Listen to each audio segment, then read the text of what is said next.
The case of the Crimson Thread began on a fog-bound Tuesday in November.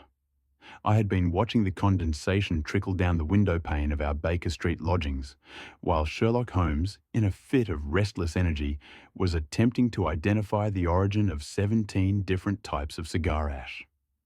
"A pointless exercise, Holmes," I remarked.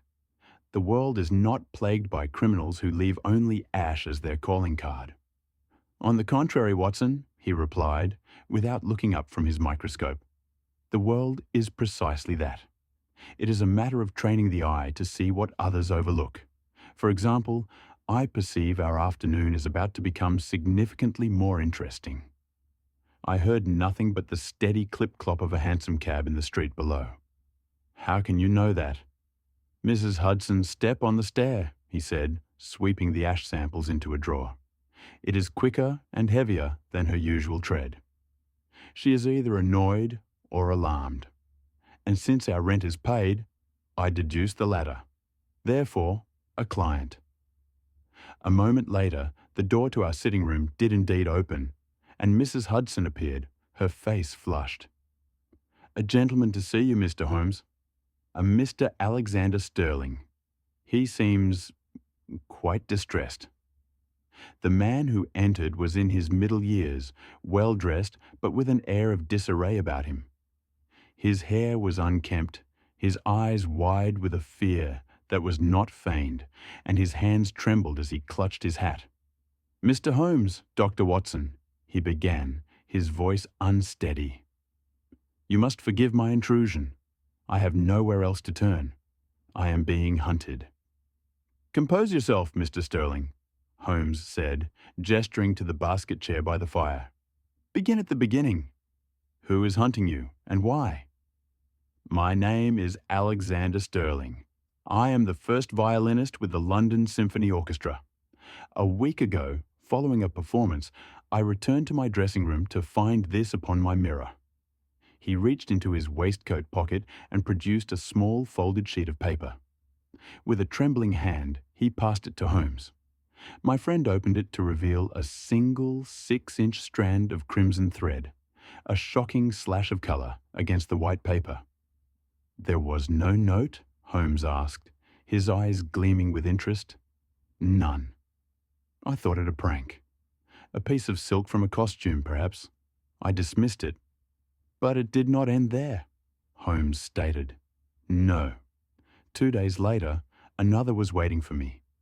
It was pinned to the seat of my favourite armchair in my own study. My house had been locked.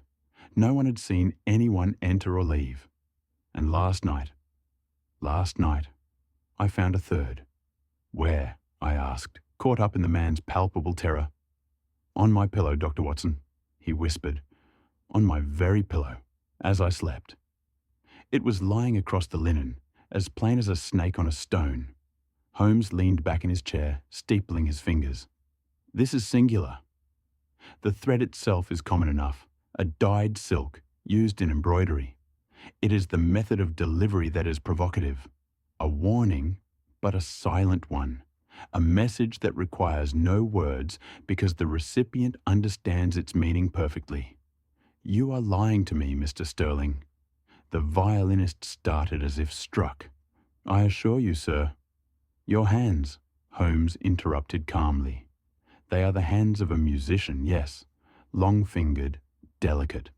But the calluses are old, and there is a faint scar across your left thumb, consistent with a deep cut from a blade, not a string. You have not played professionally for some time, and your terror, while genuine, is not that of a man merely frightened by an intruder. It is the terror of a man who knows exactly who his enemy is, and more importantly, why. Now, the truth, if you please." Sterling seemed to deflate, the last of his composure leaving him.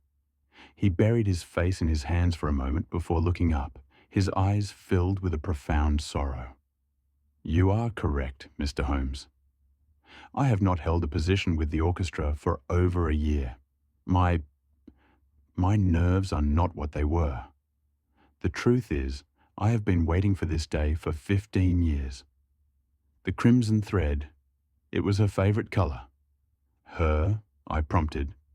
Eleanor Vane, he said, the name a ghost on his lips. I was engaged to be married. She was a seamstress, a brilliant one. She could create beauty from mere thread. This very color, she called it, dragon's blood. What happened?